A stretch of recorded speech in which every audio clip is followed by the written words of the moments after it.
The silence in Rattlesnake Gulch was shattered by a single gunshot that echoed through the dusty canyon walls, causing Bethany Zimmerman to flinch as she hurried down the town's only street, clutching her worn shawl tighter around her shoulders.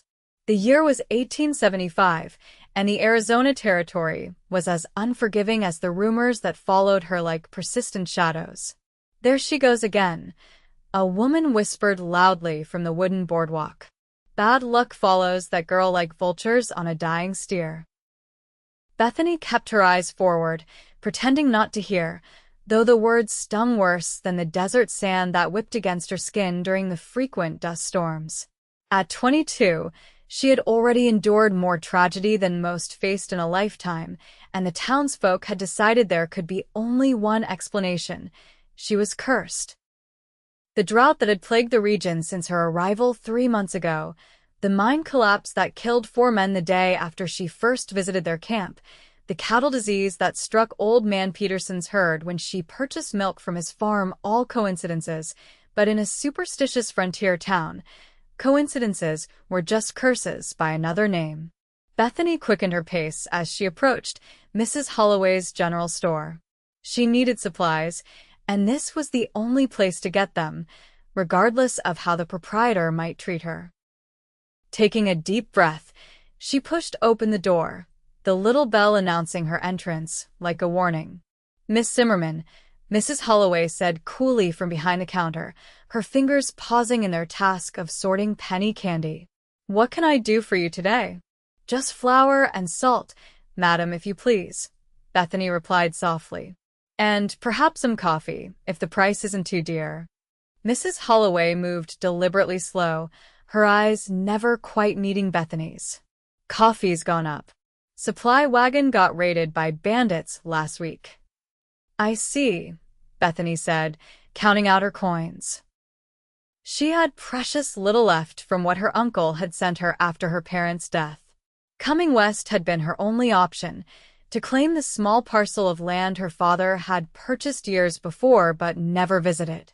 Now she wondered if staying in Philadelphia as a seamstress might have been the wiser choice, even with its memories of consumption taking both her parents within weeks of each other.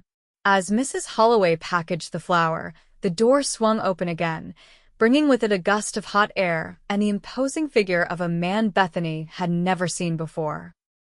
Tall and broad-shouldered, he ducked slightly to enter, removing his dust-covered hat to reveal hair the color of sun-bleached wheat. His face was weathered by sun and wind, but his eyes a striking blue that reminded Bethany of the delphinium flowers her mother once grew were clear and alert. "Afternoon, madam," he addressed Mrs. Holloway with a nod before his gaze settled on Bethany. Something in the way he looked at her directly, without the usual avoidance or suspicion, made her heart skip oddly. "Mr. Westfield, Mrs." Holloway's entire demeanor transformed, her stern face breaking into a warm smile. "Lucas Westfield, as I live and breathe. When did you get back to these parts?" "Just rode in this morning," the man replied, his voice carrying a gentle rumble like distant thunder. "Thought I'd stop by, see if anything's changed in the 2 years I've been gone." His eyes flicked back to Bethany, a subtle gesture that didn't escape Mrs. Holloway's notice. "Oh, don't mind her," the shopkeeper said in a stage whisper. "That's just the Zimmerman girl. Showed up a few months back to claim old Jacob Zimmerman's plot outside town. Been nothing but trouble since." Bethany's cheeks burned. She gathered her purchases quickly, desperate to escape the humiliation. "Good day, Mrs. Holloway," she said, her voice barely audible. As she moved to leave, Lucas Westfield stepped aside, but not before she caught his whispered reply to Mrs. Holloway. "Seems to me the only trouble is the gossip in this town." Bethany hurried out, surprised by the stranger's comment. No one had defended her, not even in passing, since she'd arrived in Rattlesnake Gulch. She was halfway down the street when she heard footsteps behind her, too heavy to be anything but a man's boots. Her heart quickened with apprehension. Women alone on the frontier learned caution early, but when she turned, it was the stranger from the store, Lucas Westfield, his hat back on his head, and a parcel tucked under his arm. "Miss Zimmerman," he called, slowing his pace as he approached. "Forgive me for bothering you, but I believe Mrs. Holloway shortchanged you." He extended his hand, 2 silver coins gleaming in his palm. "I noticed when you were counting out your payment." Bethany stared at the coins, then at his face, searching for some hidden motive or trick. Finding none, she tentatively reached for the money. "Thank you, Mr. Westfield. That's very observant of you." He smiled, a genuine expression that crinkled the corners of his eyes. "Habit from my ranching days. You learn to count every head of cattle, every cent of profit." He glanced around at the townspeople who were watching their interaction with undisguised curiosity. "May I walk with you a ways? Seems we're providing the afternoon's entertainment already." Bethany hesitated. A young unmarried woman walking with a strange man would normally be scandalous, but given her already tarnished reputation, it hardly mattered. Besides, there was something reassuring about his presence.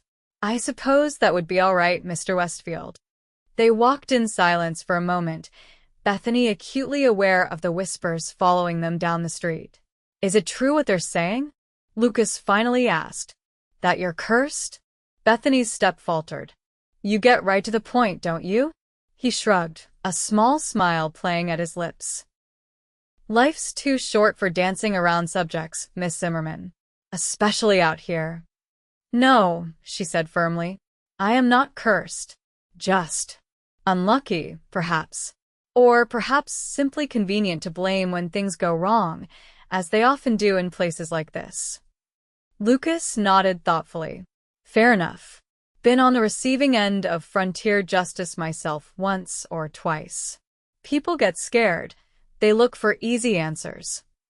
They reached the edge of town, where the rutted dirt road led out toward the scattered homesteads and ranches beyond. Bethany stopped, reluctant to invite further gossip by allowing him to accompany her all the way to her small cabin. "This is far enough, Mr. Westfield. Thank you for the escort, and for the coins." "Lucas," he corrected, "and it was no trouble." He hesitated, then asked, "Your land is at the old plot by Cottonwood Creek?" Surprised, Bethany nodded. "Yes, though there's precious little water in the creek these days with the drought. I know the place. Good land, or would be with some work and water." He looked at her thoughtfully. "How are you managing out there alone?" "It's not an easy life, even for those of us who grew up ranching." The question, asked without judgment or pity, almost undid her carefully maintained composure. "I manage," she said, raising her chin slightly. "I have a garden that's struggling and some chickens.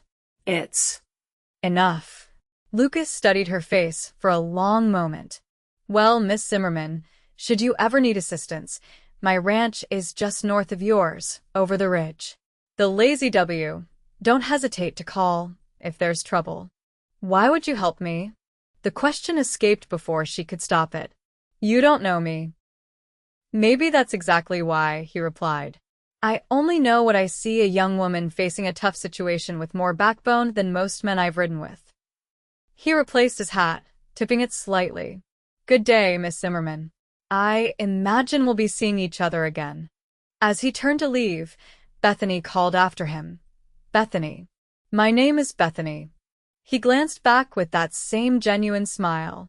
"Bethany," he repeated, as if testing the sound of it. "It suits you." Watching him walk away, Bethany felt something she hadn't experienced in months, the fragile flutter of hope. The next morning dawned with the relentless heat that had become typical of that summer. Bethany rose before the sun, as was her habit, to tend her struggling garden while the air still held the night's relative coolness. She drew water from the well, thankfully still producing, though the water level had dropped noticeably, and carried it carefully to the withering vegetables. As she worked, her mind drifted to Lucas Westfield. There had been something disarming about his directness, his lack of pretense. In Philadelphia, men of society spoke in circles, their true meanings hidden beneath layers of propriety and innuendo. But Lucas had asked about her supposed curse without hesitation, had offered help without qualification. A sound from the direction of the road drew her attention. Hoofbeats, approaching at a steady pace. Visitors were rare enough to be concerning. Bethany straightened, brushing soil from her hands onto her apron as she peered into the distance. The rider came into view, and Bethany recognized the golden hair and straight-backed posture of Lucas Westfield. He rode a handsome chestnut gelding, leading a second horse behind him, a sturdy paint mare loaded with what appeared to be supplies. "Morning, Miss Bethany," he called as he approached, using her given name with an easy familiarity that should have bothered her, but somehow didn't. "Hope I'm not intruding too early." "Mr. Westfield," she replied, surprised. "What brings you all this way?" He dismounted with the fluid grace of a man who had spent his life on horseback. "Thought I'd make good on my offer of assistance." He gestured to the paint. "Brought some things you might find useful: seeds that do well in dry soil, tools for digging a deeper well, and a few books on desert gardening I picked up in Santa Fe last year." Bethany stared at him, bewildered by this unexpected generosity. "That's exceedingly kind, but I can't accept charity, Mr. Westfield." "Lucas," he reminded her, "and it's not charity. Consider it an investment in a neighbor. Your land backs up to mine, and I've got an idea about irrigating both properties that might benefit us both." He led the horses closer, stopping at a respectful distance. "But I'll need your help to make it work." Curiosity overcame her initial reluctance. "What sort of idea?" Lucas's face lit up with enthusiasm. "There's an underground spring on my property that's been reliable even in the worst droughts. I've been working on a system of channels and pipes that could bring water to both our lands, but it would mean crossing your property. I'd need your permission and hopefully your assistance to make it happen." Bethany considered his proposal. Water was life in the desert, and her struggling homestead desperately needed a reliable source. "Why would you share your water?" "That's unusual generosity in these parts. There's enough for both properties, and working land alone is harder than it needs to be. My father taught me that neighbors helping neighbors is how the West gets settled." He looked around her small cabin and the modest garden. "Besides, you've done an impressive job here on your own. Imagine what you could accomplish with proper irrigation." His words held no condescension, only genuine respect. Bethany found herself wanting to trust him, despite the cautious nature she had developed since arriving in Rattlesnake Gulch. "I'd need to see these plans of yours, understand exactly what's involved," she said finally. Lucas's smile was immediate and bright. "Of course. I brought the drawings with me." He reached into his saddlebag and pulled out several carefully rolled papers. "May I?" He gestured toward the small wooden table on her porch. Bethany nodded, and they moved to the shaded porch. Lucas spread the drawings across the table, detailed sketches of the land, the water system, and the proposed channels. His draftsmanship was surprisingly skilled, the plans clear and thoughtful. "You drew these?" she asked, impressed. "My mother insisted I learn more than just ranching," he explained. "Said a man needs to be able to plan on paper what he wants to build in life." A shadow crossed his face. "She passed on 5 years ago, but I still hear her voice in my head sometimes." "I'm sorry for your loss," Bethany said softly. "I understand. I lost both my parents last year to consumption." Their eyes met in quiet recognition of shared grief. For a moment, neither spoke, the connection between them deepening without words. Lucas finally broke the silence. "The system would take about 2 weeks to complete with both of us working on it. I've already started the section on my property." Bethany studied the plans again, noting the careful calculations of water flow and storage. "You've put a great deal of thought into this." "I've had 2 years to think about it," he admitted. "I was away, working cattle drives up to Montana and back, saving to buy more land. But I always knew I'd come back and implement these ideas. He hesitated, then added, I just didn't expect to find someone like you living next door when I returned. The compliment, subtly delivered, brought heat to Bethany's cheeks. And what sort of person am I, Mr. Westfield? Someone cursed, as the town believes. Lucas, he corrected again, his blue eyes serious. And no, you're someone determined. Someone who doesn't quit when things get hard. Those are rare qualities, Miss Bethany, especially out here where the land tests everyone's resolve daily. He rolled up the plans carefully. So, what do you say? Partners in this irrigation venture? Bethany considered the offer. She had little to lose and potentially much to gain, not just water for her land, but also an ally in a place where she had found only suspicion and fear. Partners, she agreed, extending her hand. Lucas took it, his calloused palm warm against hers. We'll start tomorrow, if that suits you. I'll bring the tools we need. As he packed up his plans and prepared to leave, Bethany found herself reluctant to see him go. Would you care for some coffee before you ride back? It's the least I can offer for your generosity. I'd be obliged, he replied, his smile returning. Been a while since I've had coffee. I didn't make myself, and mine tastes like saddle leather most days. Inside her small cabin, Bethany busied herself with a coffee pot, acutely aware of Lucas taking in the modest but meticulously kept interior. Unlike many bachelor homesteads, her cabin was clean, with simple curtains at the windows and a few treasured books stacked neatly on a small shelf, reminders of her previous life. You've made this place feel like a home, Lucas observed. That's no small feat out here. Bethany poured the coffee into two mismatched cups. It helps to have small comforts. The curtains were from my mother's dress. I couldn't bear to leave all traces of her behind. They sat at her small table, the morning light filtering through the windows, casting warm patterns across the wooden floor.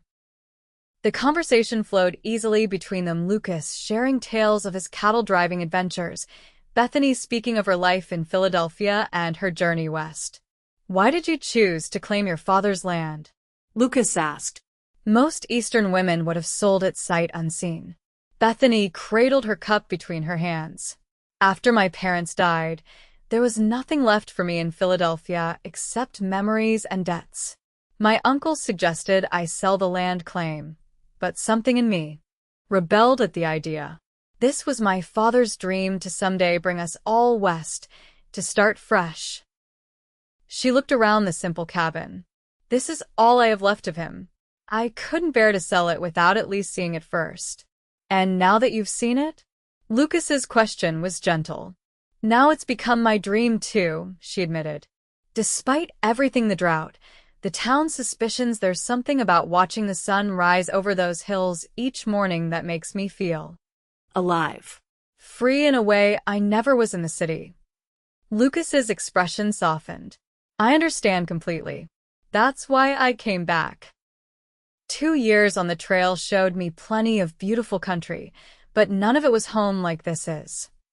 When he finally rose to leave, nearly 2 hours had passed. At the door, he paused. Bethany, he said, her name still new on his tongue. Whatever they say in town, don't let it shake you. They said similar things about my mother when she first came, a Boston-educated woman who brought books instead of practical supplies. Called her everything from pretentious to bewitched. His smile turned wistful. Eventually, they came to respect her. They'll come around on you too. I hope you're right, Bethany replied, though she wasn't convinced. Thank you, Lucas, for the coffee company and for seeing me as something other than bad luck incarnate. As she watched him ride away, Bethany felt a sensation in her chest that she hadn't experienced in many months, a lightness, a warmth that seemed to push back against the loneliness that had become her constant companion. True to his word, Lucas arrived early the next morning with tools and materials loaded onto a wagon. The work began immediately, with Lucas marking the path the water channels would take across Bethany's land. The trick is to work within natural slope of the land, he explained as they surveyed the property together. Water always finds its own path, we just need to help it along a bit. The labor was demanding, especially in the growing heat of the day. They dug trenches following Lucas's carefully plotted course, lined them with smooth stones to prevent erosion, and constructed small dams and gates to control the flow. Despite the physical strain, Bethany found herself enjoying the work not just for the promise of water it would bring, but for the companionship. Lucas was a patient teacher, explaining each step of the process without condescension. He seemed genuinely impressed by her willingness to tackle the hardest tasks, never suggesting that certain jobs might be too difficult for a woman. By midday, they had made considerable progress, and Lucas suggested they break for a meal. "You've got quite a knack for this kind of work," he remarked as they sat in the shade of Bethany's porch, sharing the simple lunch she had prepared: bread, cheese, and dried apple slices. "I've always been good with my hands," she replied. "My mother taught me sewing and embroidery, but I preferred helping my father in his workshop. He made furniture in Philadelphia, beautiful pieces that wealthy families would commission." "So that's where you learned woodworking?" Lucas nodded toward the porch railing, which Bethany had repaired and reinforced herself. "I noticed the craftsmanship. Not many homesteaders take the time for those finishing touches." "It matters to me," Bethany said simply. "Making something beautiful, even in a harsh place." Lucas studied her face, his expression thoughtful. "You know, that's what makes all the difference out here, seeing the beauty beneath the hardship. Most people just see the difficulties." "And what do you see, Lucas?" The question slipped out before she could reconsider its implications. His gaze held hers steadily. "I see possibility. Always have." He took a drink of water, then added, "That's why all that talk in town about you being cursed is nonsense. They're looking at surface troubles, a drought that was coming anyway, accidents that would have happened regardless, instead of seeing the determination and courage it takes for a woman alone to make something of this difficult land." His words warmed her in ways the desert sun never could. "Thank you," she said softly. The days fell into a pattern as they worked together on the irrigation project. Each morning, Lucas would arrive at Bethany's homestead, sometimes bringing supplies from town, other times simply coming with his tools and ready to work. They labored side by side from dawn until the heat became too intense, then would take shelter in the shade of Bethany's porch or beneath the cottonwood trees near the dry creek bed, sharing meals and conversation. In the evenings, Lucas would return to his own ranch, only to appear again with the sunrise. Bethany found herself watching for him each morning, her heart lifting at the sight of his tall figure approaching on horseback. It was a feeling both welcome and worrying. She had come west to be independent, not to form attachments that might complicate her already challenging situation. A week into the project, they were working near the boundary between their properties when Lucas straightened suddenly, his hand going instinctively to the pistol at his hip. "Riders coming," he said, his voice low but calm. "3 of them, from the direction of town." Bethany shaded her eyes against the sun, making out the approaching figures. "That's Sheriff Benson." She identified the lead rider, and behind him, "I think that's Reverend Miller and Mr. Peterson." Lucas relaxed slightly, but remained alert. "Wonder what brings the law all the way out here." The riders approached at a steady pace, dust rising behind them in the dry air. Sheriff Benson, a stocky man with a thick mustache and perpetually suspicious eyes, reined in his horse a few yards away. "Westfield," he acknowledged with a nod before turning his attention to Bethany. "Miss Zimmerman. Interesting company you're keeping these days." "Sheriff," Lucas replied evenly. "Reverend Mr. Peterson. What can we do for you gentlemen?" Reverend Miller, a thin man with a sour expression that belied his spiritual calling, spoke first. "We've come about the drought, Miss Zimmerman. The situation in town is becoming dire." "Wells are running dry," Peterson added, his weathered face creased with worry. "Lost another 3 head of cattle yesterday. Can't even sell the meat, too wasted." Bethany frowned, confused by their presence. "I'm sorry to hear that, truly, but I don't understand why you've come to me about it." The sheriff shifted in his saddle. "Way folks see it, Miss Zimmerman. Trouble started when you arrived. Drought hit harder than anyone's seen in 20 years. Mines collapsed. Cattle dying. Some folks in town are concerned." Concerned? Lucas's voice had a dangerous edge. "Or looking for someone to blame?" "Now, Westfield, we're just having a civilized conversation," the sheriff said, his hand resting near his gun belt. "No need to get riled." "What exactly are you suggesting, Sheriff?" Bethany asked, her voice steadier than she felt. Reverend Miller cleared his throat. "There's talk of organizing a prayer meeting, Miss Zimmerman, for the town's welfare. We thought perhaps you might." Attends. "To pray for rain," Peterson clarified, "and an end to the town's misfortunes." The implication was clear enough. They wanted to pray over her, to cleanse whatever dark influence they believed she carried. Bethany felt her face flush with a mixture of anger and humiliation. "I see," she said tightly. "And if I decline this invitation?" The men exchanged glances.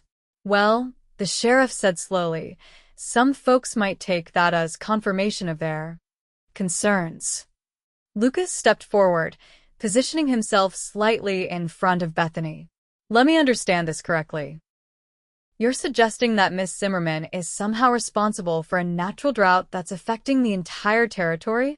That she has some power over the weather and the welfare of your livestock?" His tone made it clear how absurd he found the notion.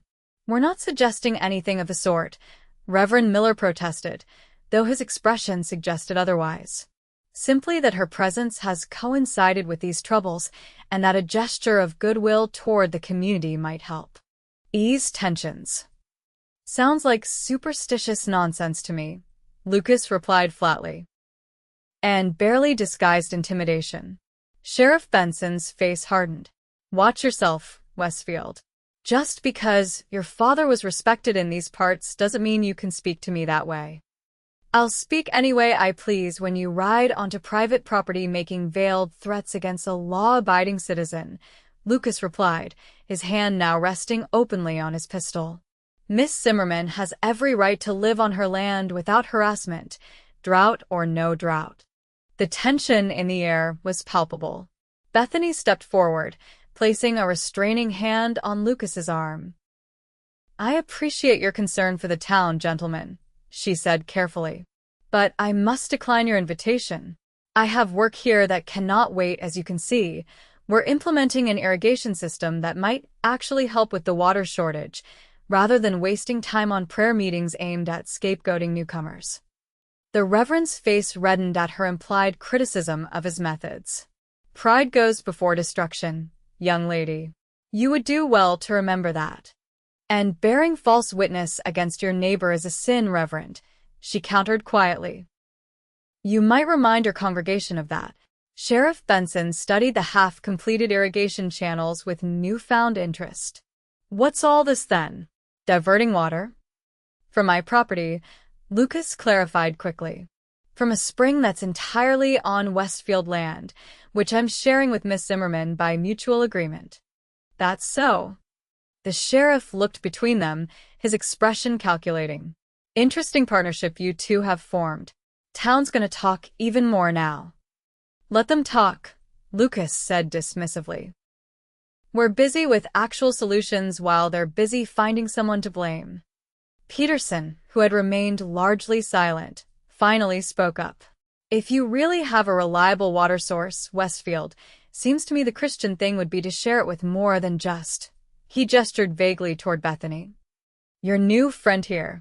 "The spring can only support so much, Peterson," Lucas replied. "But once we get this system working, I'd be happy to discuss how we might help others. Provided they approach us with respect, not accusations." The implication was clear, and the three men seemed to recognize they would get no further today. With reluctant nods, they turned their horses and began to ride away. Just before they were out of earshot, Sheriff Benson called back over his shoulder. You might want to be careful who you ally yourself with, Westfield. That Zimmerman woman's bad luck might be catching." Lucas's response was immediate and loud enough to ensure they heard. "From where I'm standing, Sheriff, she's been nothing but a blessing to this land." When the riders had disappeared from view, Bethany released a breath she hadn't realized she was holding. "You shouldn't have antagonized them," she said, though there was gratitude in her voice. "The sheriff has considerable influence in the territory." Lucas shrugged. "So did my father. And he taught me never to back down from bullies, especially those hiding behind badges and Bibles." He looked down at her, concern evident in his eyes. "Are you all right?" "Yes," she said, though the encounter had left her shaken. "I'm used to the whispers. The direct confrontation is new, though." "They're scared," Lucas said, turning back to their work. "Fear makes people do foolish things. But we have work to do, and when this system is finished and working, they'll have something else to talk about." They resumed their digging, but Bethany couldn't shake the sense of foreboding the visit had left. The town's suspicions were escalating, moving from whispers to direct action. How long before fear turned to something more dangerous? As if reading her thoughts, Lucas paused in his work. "Bethany," he said, using her first name with a seriousness that caught her attention, "I want you to promise me something. If anything happens, if anyone comes here, threatening you while I'm not around, you'll ride straight to my place. Day or night. Promise me." The intensity in his blue eyes made it impossible to refuse. "I promise," she said softly. He nodded, seemingly satisfied, and they returned to their work. But something had shifted between them, a deeper concern, a more explicit alliance against whatever might come. And beneath that, something else was growing, something neither of them had yet put into words. The irrigation project progressed steadily over the next few days. Lucas had calculated correctly. The spring on his property produced enough water to feed the channels they were constructing, and the first tests showed promising results. Water flowed through the completed sections, bringing life to the parched earth. One evening, as the sun was setting in a blaze of orange and purple across the desert sky, they stood together watching water trickle into the small reservoir they had constructed near Bethany's garden. "It's working," she said, wonder in her voice as she watched the life-giving water accumulate. "I can hardly believe it." Lucas smiled, clearly pleased by her reaction. "Tomorrow we'll finish the final connection to your garden. By this time next week, you might actually have vegetables that don't look half dead." Bethany laughed, a sound that had become more frequent during their days working together. "My poor struggling plants will be so confused by actual water, they might just give up from shock." "I doubt that," Lucas replied. "They're survivors, like their caretaker." Their eyes met in the fading light, and Bethany felt a familiar flutter in her chest that had nothing to do with the success of their project. Lucas stepped closer, his expression serious. "Bethany," he began, but whatever he intended to say was interrupted by the sound of approaching hoofbeats, multiple riders coming fast. Lucas's hand went immediately to his gun. "Get inside," he said quietly, "and get your rifle." "Lucas, now, Bethany. Please." She hurried to the cabin, retrieving the Winchester rifle her father had insisted she learn to use before coming west. By the time she returned to the porch, Lucas was standing at the edge of the property, facing 5 riders who had pulled up in a loose semicircle before him. In the dim evening light, Bethany recognized Sheriff Benson and Peterson among them. The others were townsmen she knew only by sight, rough-looking fellows who frequented the saloon more than the church. "Evening, Sheriff," Lucas called, his voice calm despite the tension evident in his stance. "Quite the posse you've assembled. Something I can help you with." "We've come for the Zimmerman woman." One of the men slurred, clearly intoxicated. "Stand down, Maddock," the sheriff ordered sharply before addressing Lucas. "There's been developments in town, Westfield. Fire broke out at the church today. Reverend Miller's young son was trapped inside. Boy's got bad burns on his arms and face. Bethany gasped, horrified. That's terrible. Is he? Will he survive? Sheriff Benson's eyes shifted to her, standing on the porch with her rifle. Doctor thinks so, but he'll be scarred. Reverend is beside himself with grief and anger. And naturally, he blames Miss Zimmerman, Lucas said flatly. Despite the fact she's been here, working with me, all day. Curses don't need the witch to be present, Peterson spat. Everyone knows that. This has gone far enough. Lucas's voice had hardened to steel. You men are armed and half drunk, riding out to threaten an innocent woman based on nothing but superstition and coincidence. I suggest you turn around and head back to town before this gets ugly. The drunk man, Maddock, laughed unpleasantly. 5 of us, 1 of you, Westfield. Those odds seem plenty ugly for you already.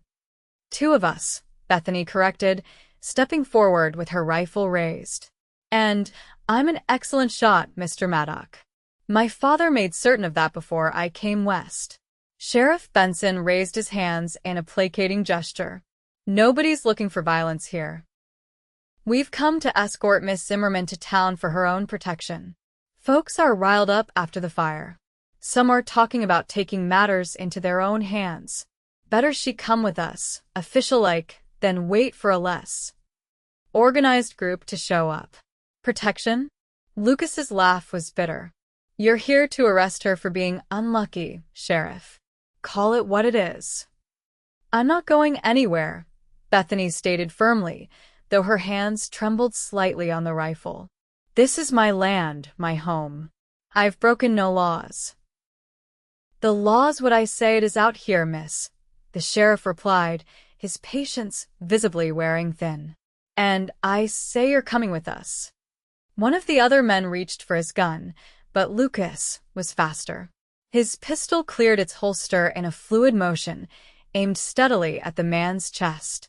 Next man who touches his weapon gets a bullet, he warned, his voice deadly calm. Sheriff, control your men or I'll consider this an illegal attempt to remove a citizen from their rightful property, and I'll respond accordingly. The standoff stretched for several tense seconds. Bethany kept her rifle trained on the group, her heart pounding but her aim steady.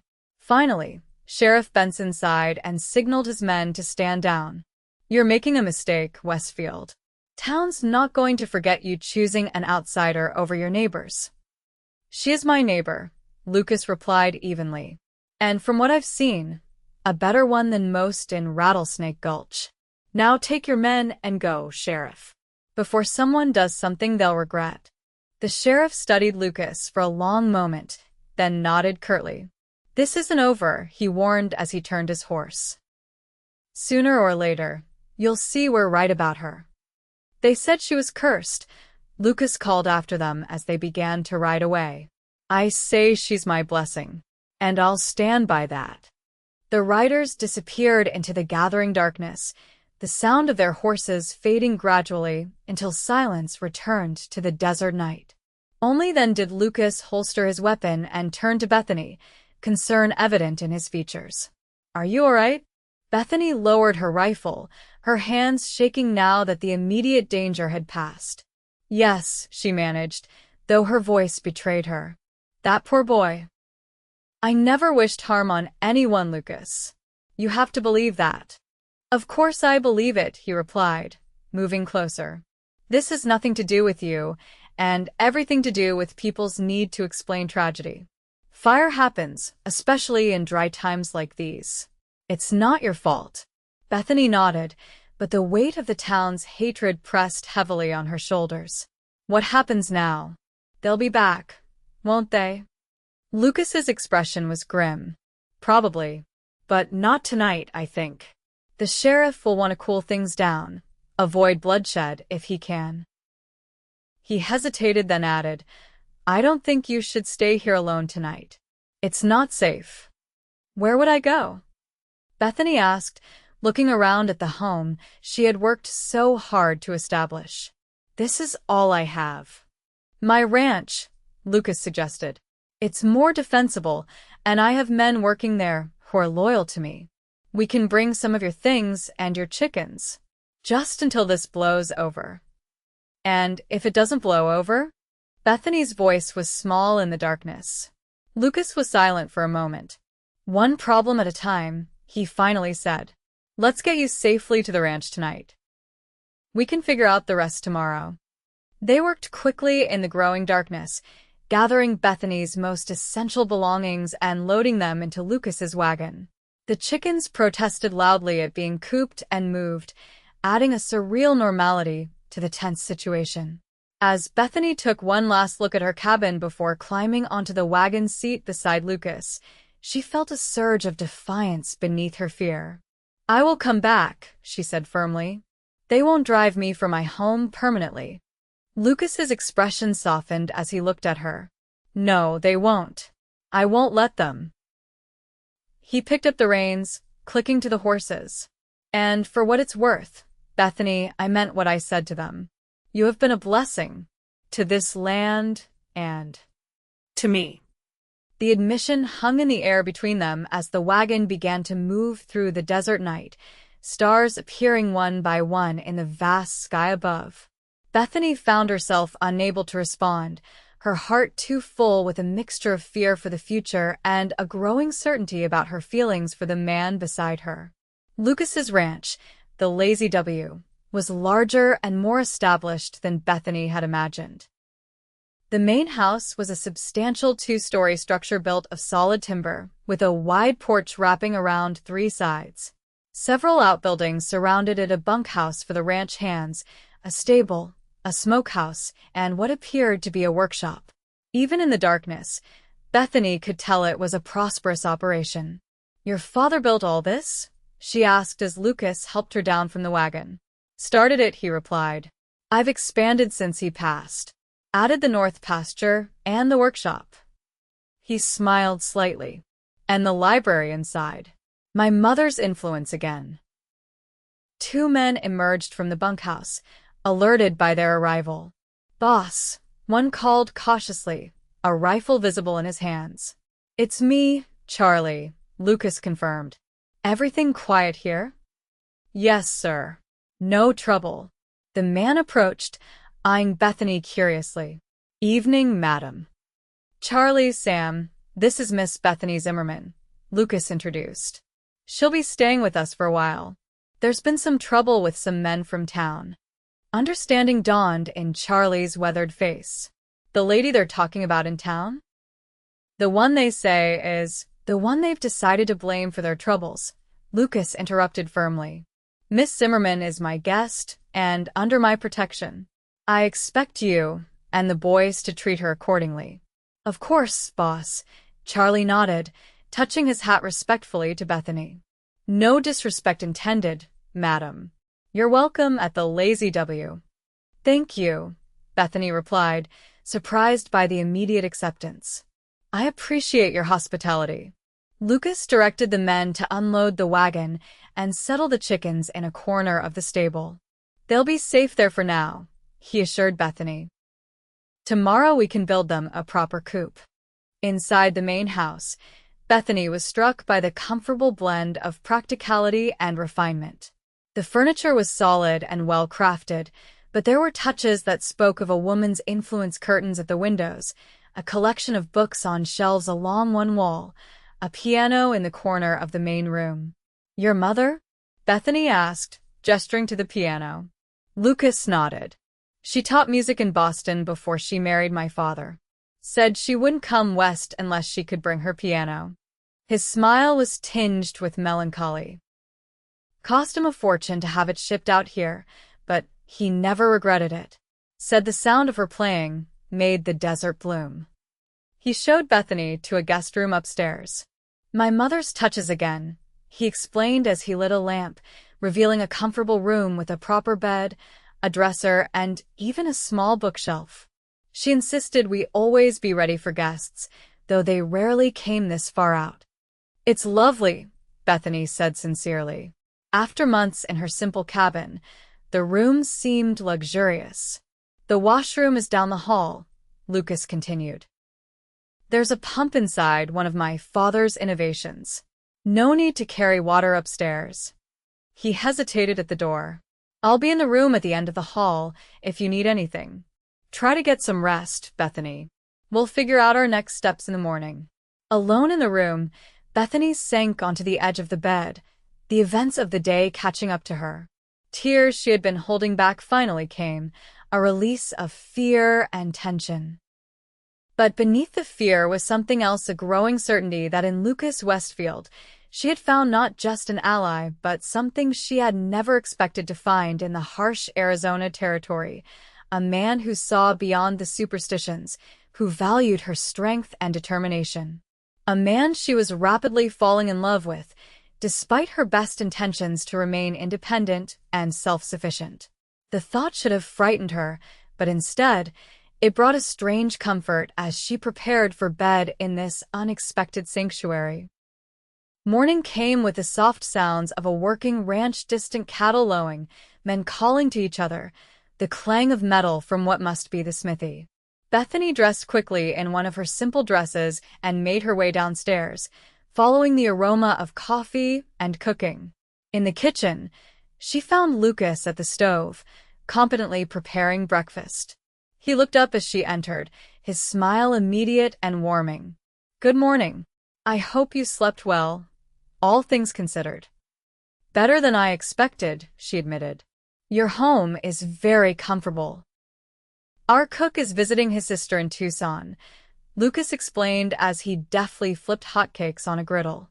"So, you'll have to suffer my cooking this morning. I promise it's better than my coffee." The domestic scene struck Bethany as oddly right, this capable man who could face down armed riders one moment and prepare breakfast the next. She moved to help, setting the table with dishes she found in a nearby cabinet. They ate together at the kitchen table, the morning sun streaming through the windows. Lucas outlined his plan for the day. First, to send one of his men into town to gather information about the mood there. Second, to continue work on the irrigation system connecting their properties. And third, to consider longer-term solutions to the town's hostility. "I've been thinking," he said, refilling their coffee cups. "The root of the problem is the drought. If we could extend our irrigation system to benefit some of the town's needs, even just providing a reliable water source for livestock, it might go a long way toward changing minds." "You'd share your water with people who were ready to drag me from my home last night?" Bethany asked, surprised. Lucas's expression was thoughtful. "Not without conditions. And not without a public acknowledgement that their accusations against you were baseless. But yes, eventually. Water is life out here, Bethany. Controlling it gives us leverage, but hoarding it makes us no better than those who would use force to take what they want." His ethical approach impressed her. "You're a good man, Lucas Westfield." He looked slightly embarrassed by the praise. I am practical. "And I've seen what happens when neighbors turn on each other in hard times. It never ends well for anyone."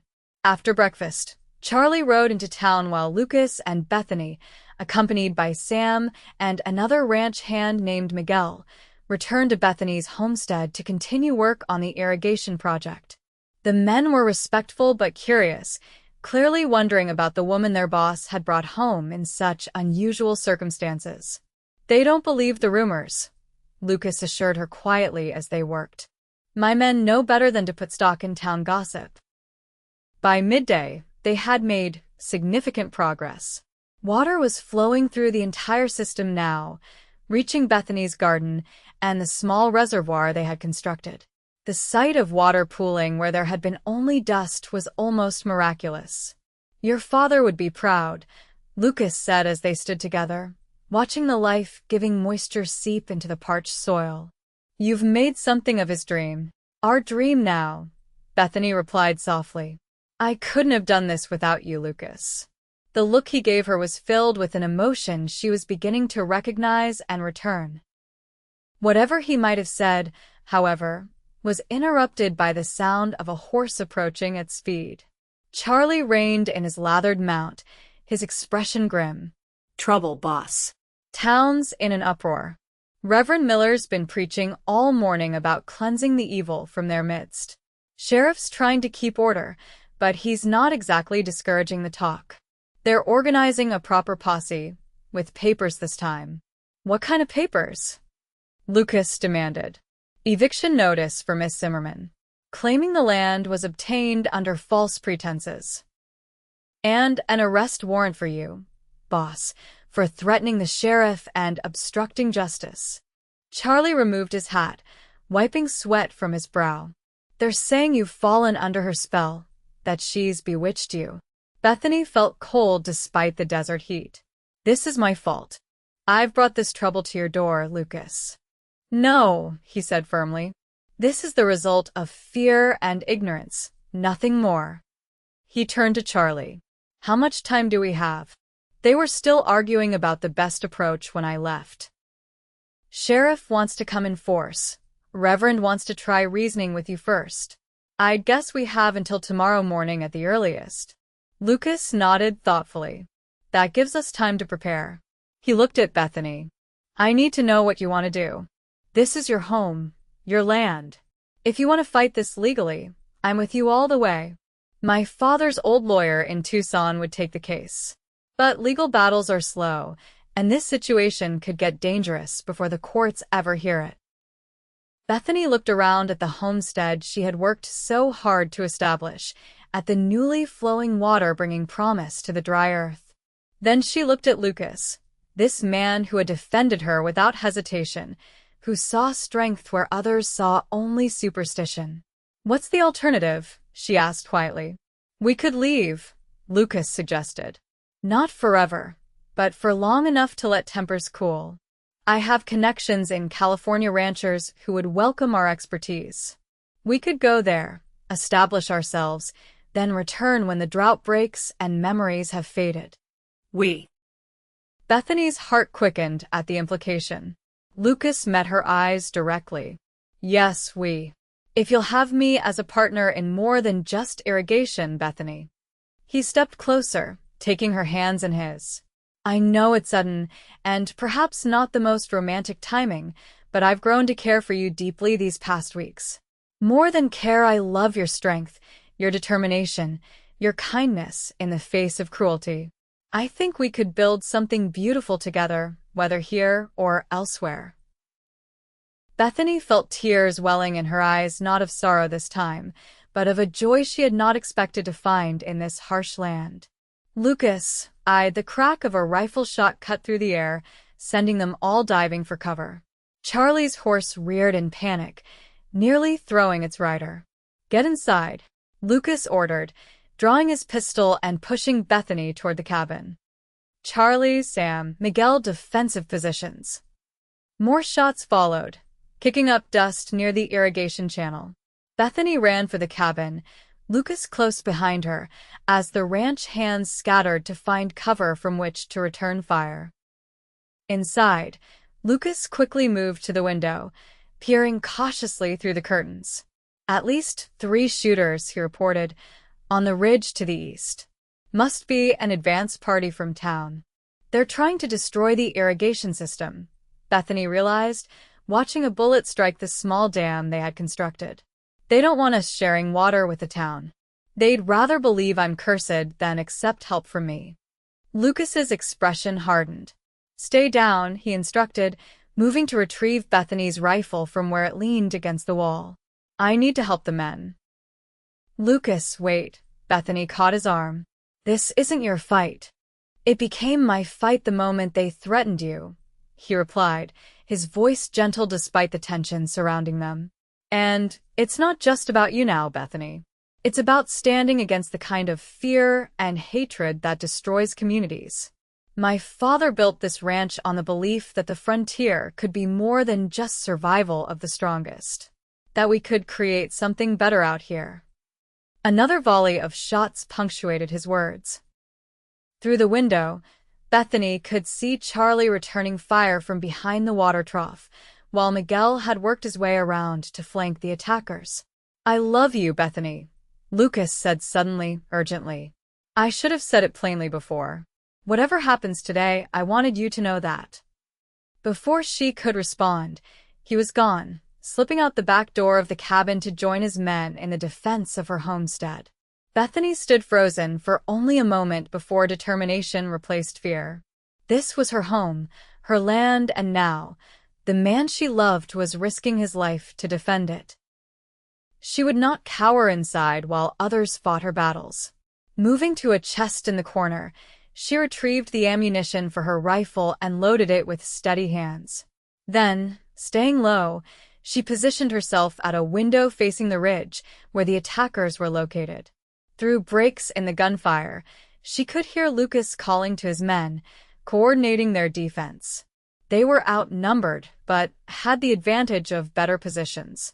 Still, it was only a matter of time before the attackers were reinforced by more men from town. A movement on the ridge caught Bethany's attention, a man breaking cover, trying to work his way down toward the irrigation channel, likely intending to destroy it. Taking a deep breath, Bethany aimed carefully and fired, her shot striking the ground directly in front of the man, forcing him back into cover.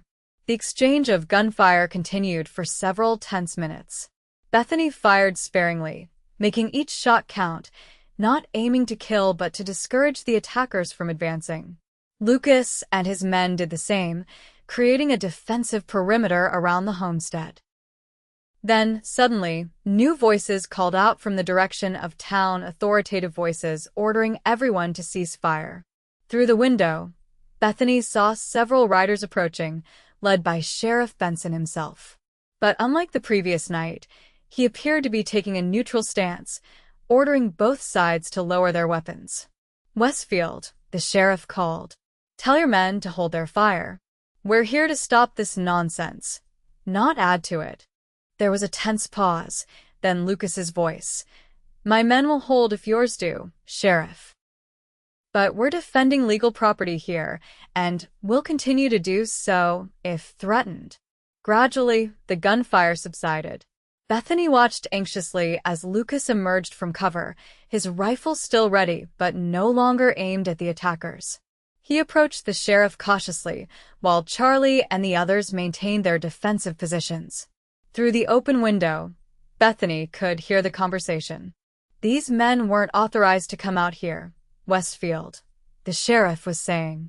"Peterson's boy recognized them leaving town and came to warn me. They're troublemakers from the saloon, not representing any official action." "They seemed pretty determined for men acting alone," Lucas replied skeptically. "And Charlie heard you were preparing papers against Miss Zimmerman and myself." The sheriff shifted uncomfortably in his saddle. "There was talk, yes, but things have changed." He gestured behind him, where Bethany now noticed another rider, the Reverend, looking considerably more subdued than during his previous visit. "Reverend Miller has something to say to you." The thin man urged his horse forward, clearing his throat nervously. "Mr. Westfield, I owe you and Miss Zimmerman an apology. It seems I was hasty in my judgments." Lucas's posture remained wary. "That's quite a change from yesterday, Reverend. What brought this on?" The Reverend looked genuinely chastened. "My boy, Timothy. When he woke this morning, he told us what really happened. He was playing with matches in the church when the fire started, something I had forbidden repeatedly. He was afraid to tell the truth, so he said nothing while I blamed an innocent woman. He hung his head. I let my fear cloud my judgment, and for that, I am deeply sorry." Bethany stepped out of the cabin then, her rifle lowered but still in her hands. "And the drought, Reverend? The mine collapse? The cattle disease? Am I still to blame for those?" The Reverend met her eyes with difficulty. "No, Miss Zimmerman. Those are trials sent by the Lord, or simply the hardships of frontier life. Not curses, not your doing. I was wrong to suggest otherwise, and I will tell my congregation so." Sheriff Benson cleared his throat. "There's more. Word came in on the telegraph this morning. There's been drought reported all across the territory, all the way to California. Whatever's happening here isn't unique to Rattlesnake Gulch." He looked uncomfortable admitting it. Seems we were too quick to find a scapegoat. Lucas's expression remained stern. Words are easy, gentlemen. But you allowed fear and superstition to nearly cause bloodshed today. That's not so easily forgotten. No, the sheriff agreed. It's not. Which is why we're here, to make it right. Those men, he gestured to the attackers now being rounded up by his deputies, will face charges for this attack. And the town council has agreed to review the situation with cooler heads. That's a start, Lucas acknowledged. But it doesn't address the damage already done to Miss Zimmerman's reputation and peace of mind. The Reverend spoke up again. I will personally speak to the congregation on Sunday, Mr. Westfield. Make it clear that our accusations were unfounded and unchristian.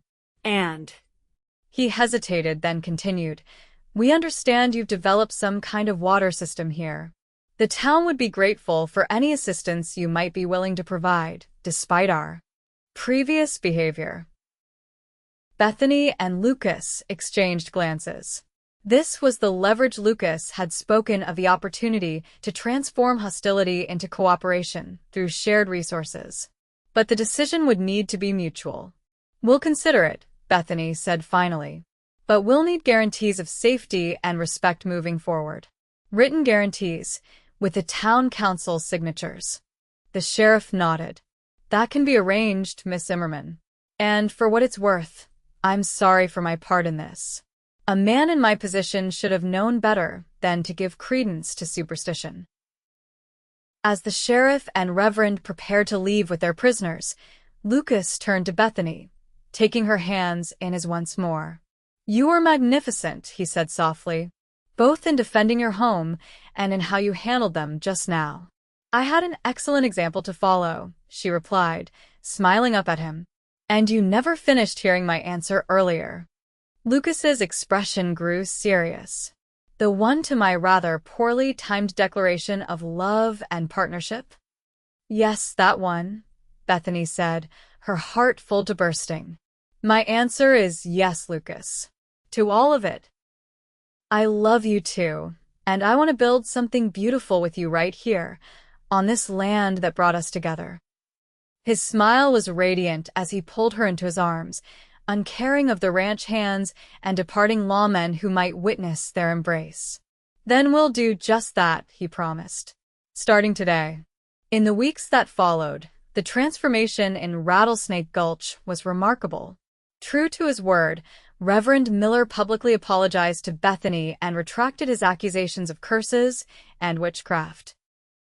The town council, seeing the practical benefits of cooperation, signed an agreement guaranteeing Bethany's right to her land and promising protection against further harassment.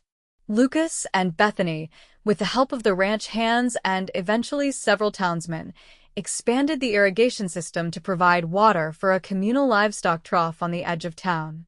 The project became a symbol of reconciliation and common purpose, bringing together people who had been divided by fear and superstition.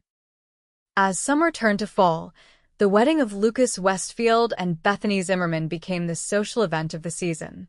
Held on the grounds of the Lazy W, with the mountains as a backdrop and the newly greened pastures surrounding them, it was attended by nearly everyone from Rattlesnake Gulch, many of whom came bearing gifts and sincere apologies for their previous behavior. Even Mrs. Holloway from the general store made amends, presenting Bethany with a fine set of linens and admitting she had been wrong to treat her unkindly. You've brought more than water to our town, dear, the older woman confessed. You've brought a reminder that we're all stronger together than apart. The ceremony itself was simple but meaningful, with Reverend Miller officiating a gesture of healing that Bethany had specifically requested.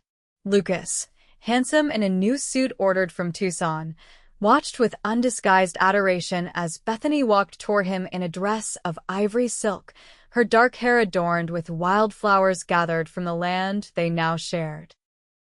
I take you, Bethany, as my wife and partner, Lucas vowed, his voice carrying clearly across the assembled guests. What others called a curse, I will always call my greatest blessing. I promise to stand beside you through whatever challenges we face, to build our dreams together, and to love you more with each passing day. Bethany's answering vows were equally heartfelt. I take you, Lucas, as my husband and partner. You saw strength in me when others saw only fear's reflection.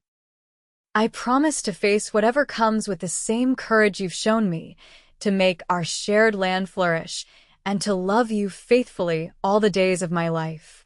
As they sealed their vows with a kiss, a cheer went up from the gathered community, the same people who, months earlier, had been ready to drive Bethany from her home. The transformation seemed almost as miraculous as the water now flowing through previously parched lands. The celebration continued well into the evening, with music provided by a fiddler from town and a feast prepared by the Lazy W's returned cook, supplemented by dishes contributed by townswomen eager to demonstrate their changed attitudes. Dancing under the stars, surrounded by newfound friends and the ranch hands who had stood by them in their darkest hour, Lucas and Bethany felt the full circle of their journey together. Later, as they stood on the porch of what was now their shared home, Lucas having insisted they maintain both properties, using Bethany's homestead as a place for her expanding garden and his main house as their primary residence, they looked out over the moonlit landscape that had brought them together. It's beautiful, isn't it? Bethany said softly. Even more so now that it's ours together. Lucas wrapped his arms around her from behind, resting his chin on her shoulder. Not half as beautiful as my wife. But yes, it's a fine piece of earth we've been given to care for. Do you think it will last? She asked, leaning back against him. The peace with the town, I mean. I do, he replied thoughtfully. Fear brought out the worst in them, but working together to solve the water problem has shown them their better nature. And when the drought finally breaks, which it will, they'll remember that it was cooperation, not superstition, that got them through. Bethany turned in his arms to face him. And us? Will we last, do you think? Lucas smiled, touching her cheek gently. Longer than the mountains, Bethany Westfield. Much longer than the mountains. 5 years later, the drought had indeed broken, bringing several seasons of abundant rain to the Arizona territory. The Lazy W had expanded to become one of the most prosperous ranches in the region, with Lucas's innovative water management system serving as a model for other ranchers facing the region's unpredictable climate. Bethany's garden had grown into a productive farm that supplied fresh vegetables to Rattlesnake Gulch, now officially renamed New Hope at the town council's insistence, partly to distance themselves from the shameful superstitions of the past. Her knowledge of plants, combined with Lucas's engineering skills, had transformed their property into an oasis that defied the desert's harsh reputation. But their greatest joy came in the form of their children, 4-year-old Emma, who had her father's wheat-colored hair and her mother's determined spirit, and 2-year-old James, whose serious expressions already reminded everyone of Lucas in his thoughtful moments. On the 5th anniversary of their wedding, Lucas surprised Bethany with a special addition to their home, a small conservatory built onto the south side of the main house, filled with flowers and plants from back east that reminded her of her childhood in Philadelphia. How did you manage this? She asked in wonder, moving among delicate ferns and colorful blooms that had no business thriving in Arizona. Wrote to your uncle in Philadelphia, Lucas explained, delighting in her joy. He helped me find the right varieties and ship them out. The railroad makes such things possible now. He wrapped his arms around her waist, watching as Emma carefully touched a bright blue delphinium. I wanted you to have a piece of your past here with us to remind you that not all that came before was hardship. Bethany turned to embrace him fully. You are the most thoughtful man I've ever known, Lucas Westfield. And you've given me far more than flowers. You've given me a future I never dared imagine. We gave that to each other, he corrected gently. And to our children. And maybe, in some small way, to this community that finally learned to see blessings where they once imagined curses. As if to emphasize his point, a knock came at the front door. Reverend Miller and his wife, arriving for the anniversary dinner Bethany had planned. With them came their son, Timothy, now a healthy young man with only faint scars to remind them all of the day fear had nearly torn their community apart. Come in, come in. Lucas welcomed them warmly. We're just showing Emma and James the new conservatory. It's magnificent, Mrs. Miller exclaimed, admiring the carefully constructed glass walls and roof. A little piece of paradise. That's exactly what Bethany has created here, Lucas agreed, his arm around his wife's waist. Paradise in a place others saw only hardship. As more guests arrived, the sheriff and his wife, Peterson and his family, Mrs. Holloway with her famous apple pie, the house filled with laughter and conversation. Children played in the yard under the watchful eyes of Charlie, now the Lazy W's foreman, who had a special soft spot for the Westfield children. Later, as the sun set in a spectacular display of orange and purple, the same colors that had painted the sky the evening Lucas had first declared his love amidst danger, Bethany found a quiet moment with her husband on the porch. "Happy anniversary, my love," she said softly, handing him a small package wrapped in brown paper. Lucas unwrapped it carefully to find a journal bound in soft leather. Opening it, he discovered Bethany's neat handwriting filling the first several pages. "I've been recording our story," she explained, "for Emma and James and any other children we might be blessed with.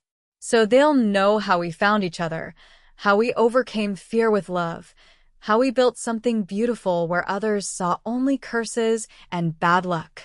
Lucas's eyes, still that same striking blue that had first caught Bethany's attention in Mrs. Holloway's store 5 years earlier, grew suspiciously bright. "That's the perfect gift," he said, his voice rough with emotion.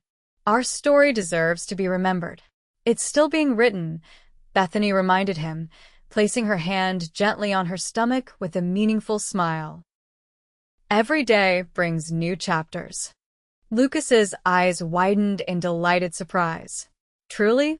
Again, Bethany nodded, laughing as he lifted her off her feet in an exuberant embrace. "Truly. Come spring, there will be another Westfield to help us tend this paradise we've built." As their guests called them back inside to begin the anniversary dinner, Lucas kept Bethany's hand firmly in his. "They said you were cursed," he whispered, repeating the words he had spoken in her defense all those years ago. "But I always knew you were my blessing." "And you," Bethany replied, rising on tiptoe to kiss him softly, "have been mine every single day." Together, surrounded by the family and community they had helped forge through adversity, Lucas and Bethany Westfield stepped back into their home, their love a testament to the power of seeing beyond fear to the blessings that often lie disguised within the very challenges that test us most. In the years that followed, the Westfield Ranch became known throughout the territory not just for its prosperity, but for its hospitality and innovation. Lucas's irrigation methods were studied and adopted by ranchers from Texas to California, while Bethany's garden techniques helped many settlers adapt traditional farming to the desert's unique conditions. Their third child, a daughter they named Hope, was born the following spring, a name that acknowledged the transformation of their community and their own journey from suspicion to trust, from isolation to connection. The journal Bethany had begun became a family tradition, with Lucas contributing his own entries and later, their children adding theirs. It chronicled not just their personal story, but the growth of the West itself, the coming of the railroad, the transition from territory to statehood, the gradual shift from frontier survival to established community. On their 25th wedding anniversary, with their children grown and the first grandchildren beginning to toddle around the expanded homestead, Lucas and Bethany revisited the spot where they had first worked together on the irrigation channel that had changed everything. "It seems so long ago," Bethany mused, her hand still fitting perfectly in Lucas's despite the years that had added silver to their hair and lines of experience to their faces. That frightened young woman who everyone believed was cursed. "She wasn't frightened," Lucas corrected gently. "She was brave enough to stand her ground when everyone turned against her. Brave enough to trust a stranger who saw her true worth." He squeezed her hand. "That courage is what I fell in love with, and what I still love today." "And I fell in love with a man who could see blessings where others saw only curses," Bethany replied.